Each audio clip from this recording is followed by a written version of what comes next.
Welcome to our channel. इस video में हम लोग प्रीवियस ईयर क्वेश्चन डिस्कस करेंगे। ऑलरेडी बहुत सारे वीडियो प्रीवियस ईयर क्वेश्चन के अपलोड हैं, आप सारे वीडियो जाके प्लेलिस्ट में चेक कर सकते हैं। प्रीवियस ईयर क्वेश्चन बहुत ज़रूरी होता है किसी भी एग्ज़ाम को अटैम्प्ट करने के लिए, और नीट वालों के लिए इसलिए इम्पॉर्टेंट है क्योंकि नीट वालों में बहुत सारे क्वेश्चन रिपीट होते हैं जो जेईई मेंस के होते हैं, और ये तो सभी को पता है जेईई मेंस के क्वेश्चन बहुत अच्छे होते हैं, कंसेप्ट क्लियर हो जाते हैं। तो हम लोग अब इसको देखते हैं। क्वेश्चन में बोला गया है the cell zinc Zn+2 1 molar का Cu+2 into Cu 1 molar was allowed to be completely discharged at 298 Kelvin. The relative concentration of Zn+2 Cu+2 is. हमें इन दोनों का कंसनट्रेशन बताना है रिलेटिवली। तो देखते हैं कैसे होगा। पहले हम सेल रिएक्शन लिख दें। तो Zn Zn+2 1 मोलर का है, Cu+2 1 मोलर का Cu। ये E0 सेल जो है वो दिया हुआ है 1.10। E0 सेल 1.10 दिया हुआ है। हमको ये पता है जो राइट हैंड साइड होता है वो रिडक्शन शो करता है और left hand side oxidation show करता है। आप इसको इस तरह याद कर सकते हैं, इस तरह मैंने याद किया कि R से राइट तो R की तरफ reduction, that is the trick. को इसका कोई मतलब नहीं है, और बचा हुआ ये होगा, इससे आप कभी भूलेंगे नहीं। उसके बाद फिर जो हमें नर्स्ट इक्वेशन है वो हम लिखते हैं। तो नर्स्ट इक्वेशन जो होती है E0 cell E cell is equal to E0 cell minus 0.0951 log जो ये रिएक्शन लिखे हैं, इस रिएक्शन में KSP भी मान लेते हैं, K इक्विलिब्रियम। और जो रिएक्शन हम लोग लिखेंगे ये रिडक्शन शो कर रहा है और ये ऑक्सीडेशन शो कर रहा है। तो जिंक गिव्स Zn+2, ये ऑक्सीडेशन की रिएक्शन हो गई एनोड की मतलब, और ये जो है रिडक्शन की हो गई। तो Cu+2 इलेक्ट्रॉन गिव्स कॉपर, ये कैथोड की हो गई।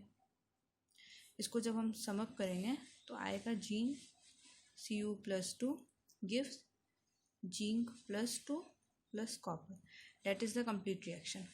उसके बाद हमें K इक्विलिब्रियम लिखना है। We know that how to write K equilibrium. और हमें E0 सेल पता है, E0 सेल हमें पता है कि E0 सेल क्या होगा, और E सेल लेकिन नहीं पता है। तो E सेल की ज़रूरत भी हमें नहीं है क्योंकि क्वेश्चन में बोला है कम्प्लीटली डिस्चार्ज। तो कम्प्लीटली डिस्चार्ज का मतलब कि E सेल 0 होगा हमारा। तो for completely discharge E cell की जो वैल्यू होती है डैट इज़ 0।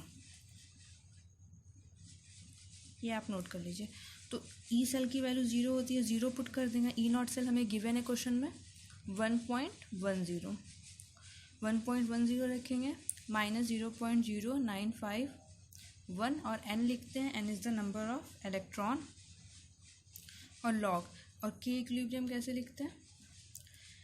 ये है Zn+2 और कॉपर। यहाँ पे फिर हम रिएक्टेंट लिखते हैं Cu+2 और जिंक। और वी नो डैट जो सॉलिड होता है, सॉलिड का जो मोलरिटी होता है दैट इज़ इक्वल टू 1। तो K इक्विलिब्रियम जो होगा हमारा होगा Zn+2 बाई Cu+2, क्योंकि ये दोनों की वैल्यू तो 1 हो जाएगी।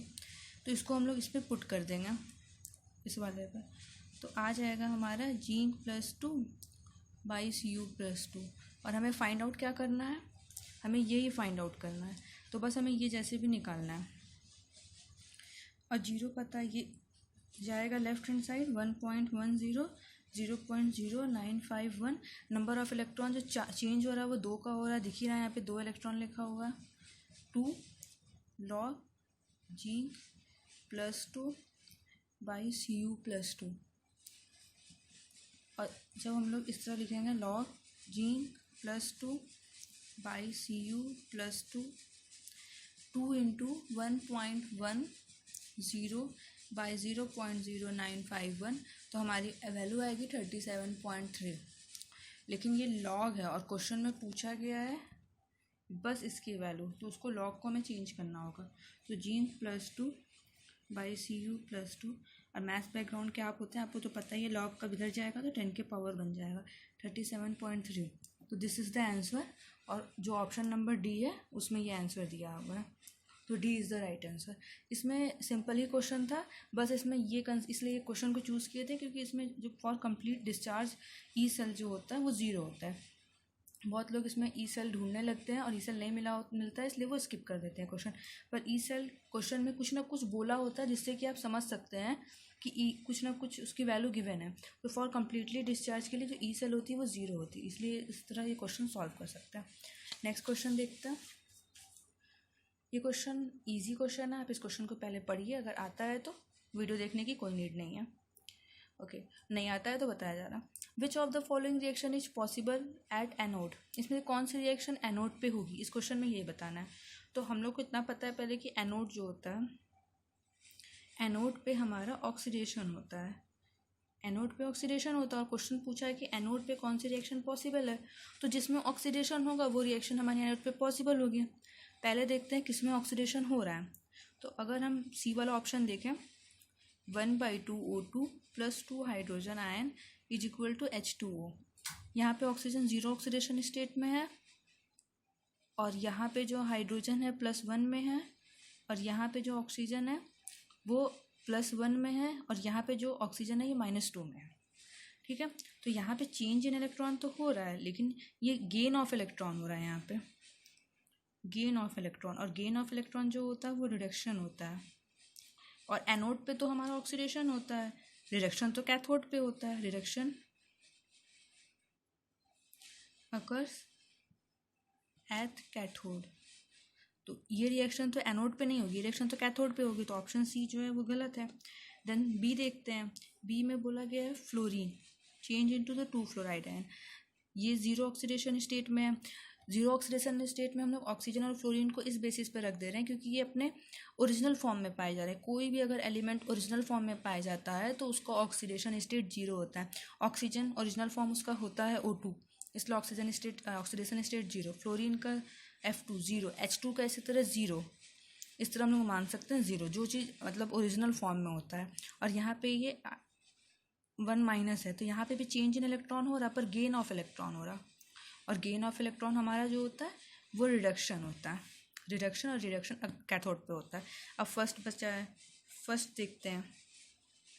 फर्स्ट रिएक्शन है Cr+3 + 7 H2O gives Cr2O7 -2 + 14 hydrogen ion.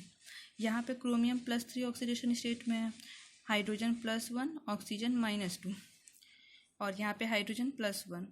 अब यहाँ पे क्रोमियम हम लोग निकालते हैं, ऑक्सीजन तो -2 में ही पाया जाएगा, बस फ्लोरीन के साथ कुछ कॉम्प्लेक्स ऑक्सीजन के होते हैं जो -1 में, जहाँ पे ऑक्सीजन +1 शो करता है। वैसे सारे जगह ऑक्सीजन के हम लोग -2 ही मानते हैं, बस फ्लोरीन के साथ कुछ कंपाउंड होते हैं ऑक्सीजन के जिसमें कि ऑक्सीजन +1 शो करता है। हम लोग मेनली ये -2 इसलिए माइनस में मानते हैं क्योंकि ये इलेक्ट्रोनिगेटिविटी इसकी ज़्यादा है। लेकिन जब फ्लोरीन के साथ कंपेयर करते हैं तो फ्लोरीन की इलेक्ट्रोनिगेटिविटी सबसे ज़्यादा होती है, तो उसमें ऑक्सीजन प्लस में आ जाता है।